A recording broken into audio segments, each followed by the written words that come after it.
मो गाँ कथा आज यही क्रम आसतु जा गंजाम पोलसरा ब्लॉक रो सोड़क गाँ जानिबा गाँ विषय अनेक रोचक तथ्य।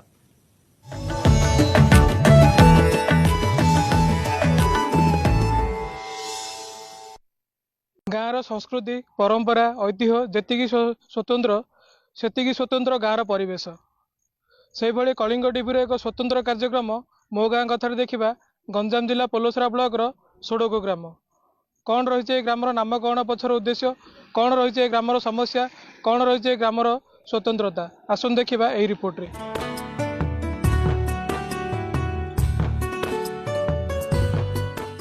गाँ सोड़क गंजाम जिला पोलसरा ब्लॉक ठारू मात्र 7 किलोमीटर दूर में अवस्थित सोड़क 10टी वार्ड विशिष्ट एही गाँव रे 1050 रु अधिक परिवार बसवास करती।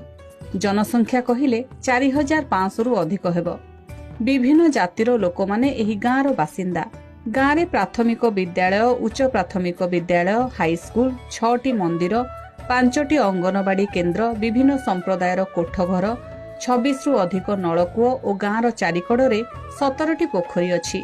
गाँव रे नियमित पानीय जल जोगाण हेउथिबा बेले स्वास्थ्य सेवा नहीं आयुष्मान आरोग्य मंदिर होमियोपैथी चिकित्सालय और कृषकों निमंते कृषक परामर्श केन्द्र रही।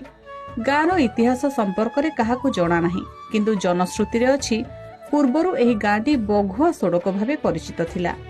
कालक्रमे ताहा सोड़क भावे परिचित होई आसुछि। कला संस्कृति और ऐतिह्य परिपूर्ण एही गाँवर दंडयात्रा भक्त प्रहलाद और रामायण नाटक अंचल बेस प्रसिद्धि लाभ करिछि। रथयात्रा दोलयात्रा होली लोक माने मिलिमिशि पालन करिथांती। बहु बासहीन परिवार आवास योजना और आदर्श गाई गुहालर लाभ पाइछंती।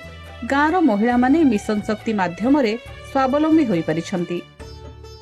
अच्छी आम मिसे एबे मिसे गाँव चारि पखा लोक कहते बाघुआ सड़क ए गाँव रे बाघ भालू सबू शिकार करुले नली मिसे थिबार 13 दिन यात्राटा बहुत मानसिक होची कार पुओ झिया हेउ नथिबो तार माग पाखरे मानसिक करी गले हेउची से माने आसिकरी मानसिक पूर्ण करूचंती। गोटे एसएचजी रो ग्रुप मा माने मशरूम चाष करूचंती लाभवान होइचंती आ गोटे एसएचजी रो ग्रुप मा माने टेलरिंग यूनिट करिकरी लाभवान होइचंती। एही राज्य प्रथमे आमे जहाँ भी बुझिବାକୁ चाहूले ता चित्र माध्यम देखि पार नथिले किंतु वर्तमान नेट सहायता रे हम बहुत किछि जानि पारुछु। स्कूल पई हम हाई स्कूल भी 5टी अधीन चलथिबा जगो वर्तमान शिक्षा भी बहुत लोकाभिमुख होइछि।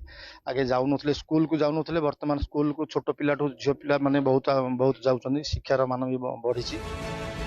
सोड़क ग्राम रे विकासर छवि देखिबाकू मिलुथिले मध्य किछि मौलिक समस्या रहि जाइछि। गाँवर अधिकांश परिवार कृषि उपरे निर्भर करती। बाघुआ केनाल रे ठीक समय रे पानी आसुनथिबारु चाष कार्य रे बाधा सृष्टि होछि। बाघुआ नदी रे विकल्प जलसेचन निमंते उठा जलसेचन पॉइंट करागले चाषी माने उपकृत होई पारंते। गाँव रे ड्रेनेज समस्या रहिछि। किछि स्थान रे ड्रेन नथिबारु नर्दमा पानी रास्ता रे लहड़ी भांगुछि। आम गाँव में चाष आज्ञा पानी जल पूरा अभाव केनाल आछि किंतु पानी आसुनी मुख्य समस्या आउ नदी जो बोरवाल होता माने टिके उपकृत होता। समस्या आमर ए साइर वर्षा वर्षी हेले जो पानी कोटे ड्रेन नहीं किछि नथिबारु जो पानीटा जो मन बाहर करूचंती से पानी रोड रे का जाउची। 2टी लिफ्ट इरिगेशन प्रोजेक्ट थिला हमें देइछु प्रपोजल आछि पाखा पंचायत अन्य नेटिव विलेज रे काम चलछि आशा करछि ता मध्य यथाशीघ्र दूरीकरण होई पारिबो। पोलसरारू ज्योतिरंजन आचार्य रिपोर्ट कलिंग टीवी।